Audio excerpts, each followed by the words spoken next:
Morning, Dee. Welcome to Sea Talk. Morning, Paul. You okay? Good. Dee, I think we're going to go straight into this chat today. Yep. Talk about what's going to affect us in two parts. One is I still think it's the biggest agenda out there after retail crime, which is illicit trade. And then secondly, we'll go into the gem ban. So when we look at illicit trade, I know how much it's affecting me and my business. What's it doing for you in your stores at the moment? So we know illicit trade is out there, totally, yeah.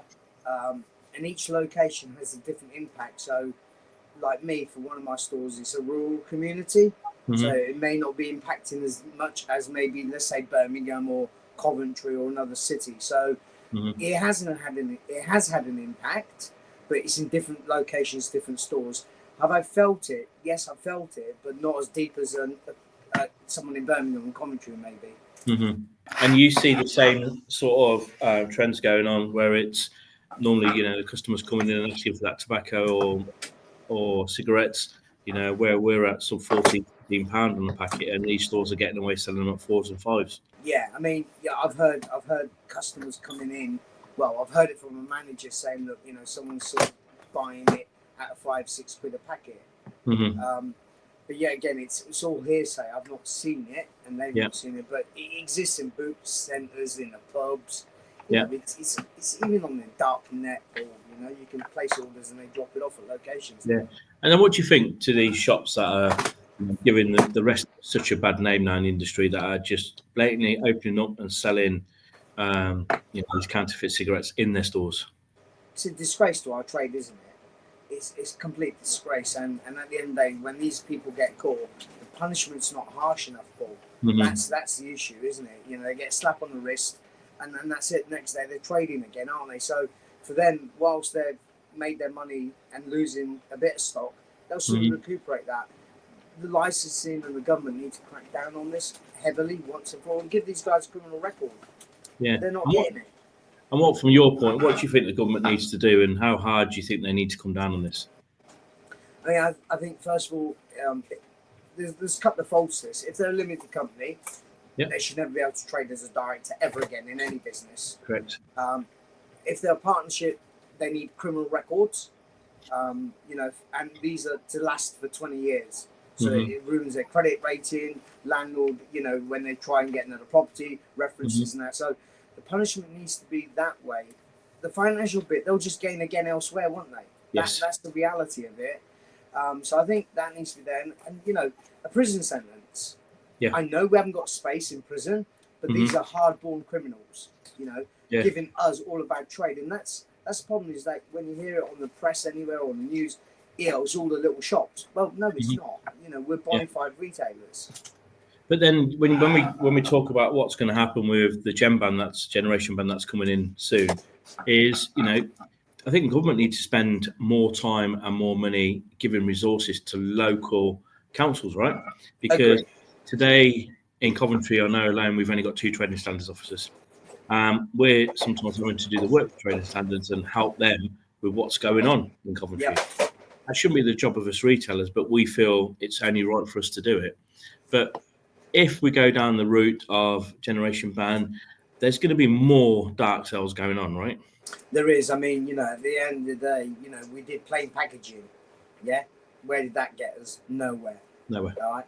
We do price hikes, whether it's tax or manufacturers. Where does it get anywhere? It just keeps digging it deeper and deeper and deeper into the black market. And whilst smoking is bad for your health, the amount of tax and revenue that the government get from this product, it's phenomenal.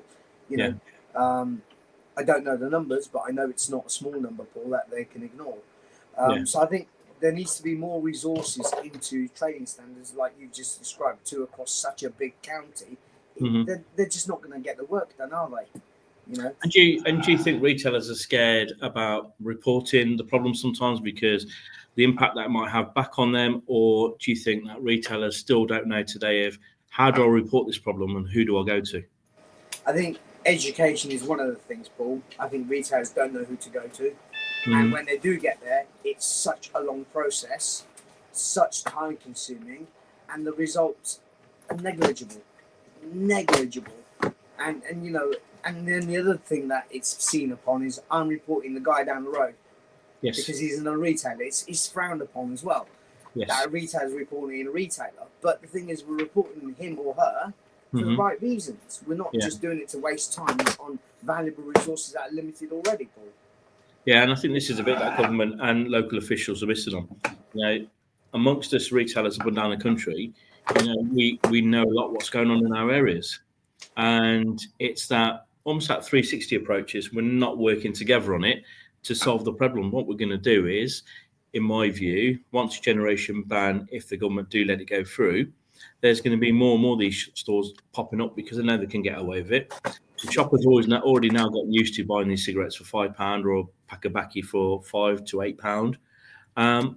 That's going to have a major impact on us retailers going forward. It is, and with costs going up day in, day out, we're going to struggle, and we're going to start to struggle more and more as these new legislations come in. And I think what should happen is there should be a task force set up for this, like they've done in Canada, Australia, where there's a task force that just orientates where money is being leaked out of taxpayers' profit. And I think every county should have one or two more task force that their job is to work with tobacco companies, retailers, schools, and council to understand, right, where you're getting your most noise from, what location, and let's just work that case for that one store. I mean, I've seen great success of where stores have been punished, in the sense they've been discovered, but the punishment's just not there. They start up the next day under someone else's name. No, we got one opposite us. We've been closed down 3 times last year. Yeah. And the guy's there now. He just laughs at us every morning because he knows he's going to get away with it. You know, he'll get a petty fine, closed for 3 months, and back open again. But I think the two big things that's come out there is education and communication. Yep, totally. I think what we need to do is get into this whole thing about education and have a process which needs to be followed through. Yeah. And then when we talk about what's happening with the vapes, I mean, I think most of us have now got ready, and we've switched most of our customers over to the new devices. But again, we're hit with the big problem of these stores that are selling the illicit and the illegal vapes, right? Yeah, and yet again, it's we're being punished because when you listen to the radio, the news, and you hear people saying, well, they buy it from the corner shop. Yet again, we've been categorized as those people, you know? Yes. And yet again, it's not us necessarily. It's the rogue ones out there. And also with this whole vape thing, the internet's so big. Yes. They're going to just buy it from the internet. Yeah. You know, and it's delivered to their door. That's the worst thing about it. It's delivered to their door, whether it be from a Amazon or an Every or whoever it may be. It's delivered to their door. So that's going to start pushing our market into a bad space, you know? Yeah, and again, I don't think the government's really listened to that problem, right? A, what's happening in our stores, and secondly, the consumer's going to get it from wherever. Yep. And this is another knock into our income, isn't it? I mean, vape has been a saving grace for a lot of retailers during COVID, you know, and price hikes of electricity and that. Yeah. And the vape market, whilst it's scientifically, everyone says it's not beneficial, blah, the evidence is actually better, you know, when you look at this. So I think vape needs to be licensed, in my opinion, and in a way where that if you've got lottery, if you've got a booze license and a fag license, track and trace in place, I think it will be another license that you can only have that if you meet the conditions of having the other ones, whether it be booze and track and trace. If you've got them two, then I think you can have it, because at the moment you can go to a barber's and they sell vape. Yes, which is it's just wrong, right? Yeah, you can go to a takeaway and they sell vape, you know. So the whole thing needs to be licensed to help the bona fide retailers. Yeah, and that's true. And then when these illegal rogue traders get caught, I think it should be a punishment of removing all the licenses, right? Agreed. To give us great retailers that great name again. Because like you said, it's that corner shop bad image at the moment. We do more checks on ID than anyone else in the sector.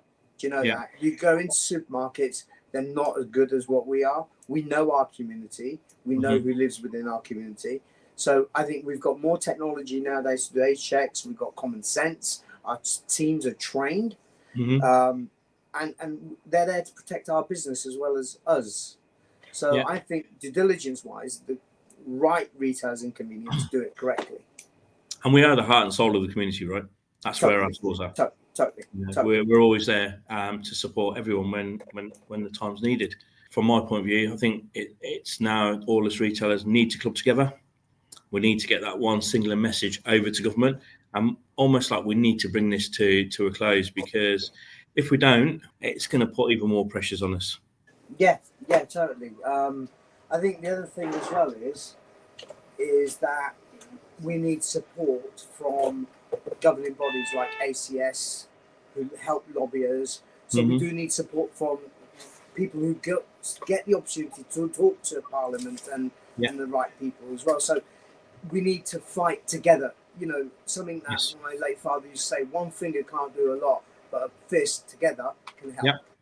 So Very I think we just need to get us all in a room with someone from Parliament and actually say to them, come and do a day in our shop and see what we are, see how we work. Don't tarnish us the same. We're not all illicit. We're not all fake. We're all real. It's a great message to send out. Come and spend a day in the store and see what goes on. Yep. Thanks, Dee. All right. No worries. Take care, Paul. Nice chatting. Cheers, Dee. Bye. Thanks for that.